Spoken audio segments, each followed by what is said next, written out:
Stand लिया, फिर back down किया।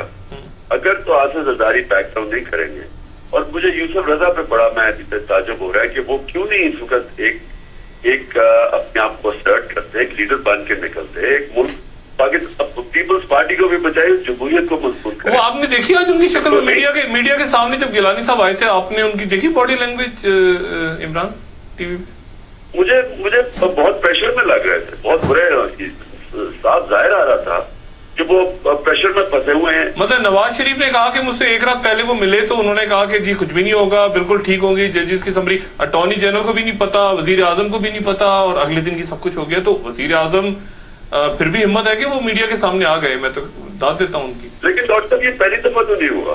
आप यूसुफ रजा की स्टेटमेंट देख लें थ्रू आउट, वो कुछ कहते हैं और होता कुछ और है, क्योंकि ताकत उनके हाथ में है नहीं। लेकिन डॉक्टर साहब ये भी दूसरी आप देखें, इस मुल्क का जुल्म देखें कि इसमें और मुशर्रफ में क्या फर्क है। अगर ये रजीम में और मुशर्रफ की रजीम में क्या फर्क है, यूसुफ रजा की पावर में और शौकत अजीज की पावर में क्या फर्क है। तो कह रहे हैं हम पार्लियामेंट्री डेमोक्रेसी, और एक एग्जेक्टिव एक आदमी लेके बैठा हुआ है, इनडायरेक्टली इलेक्ट होके आया है। इनडायरेक्टली का मतलब के एक इनडायरेक्ट वोट लेके आया है, और उसके बाद एनआरओ भी एक जो स्ट्राइक डाउन हो गया। तो असल में उस वक्त सारी कौम को डिमांड करना चाहिए था रिजाइन करना। ये मुझे बताएं इमरान, ये जो मुजाहरे हैं ये अदालत के खिलाफ और जजों के खिलाफ, इसका दायरा बढ़ा के अगर खुदा ना खास्ता, क्योंकि इन्होंने बातें की हैं अदलिया के बारे में आज, और जजों के बारे में भी इन्होंने नाम यूज किए हैं, ये मुझे बताएं कि ये इसको दायरे को बढ़ा के अगर अदालतों तक ले जाएं इस हंगामे को, और खुदा न खास्ता वहां पर जाके बदनज़मी की कोशिश करें, तो फिर क्या सूरत हाल बनेगी?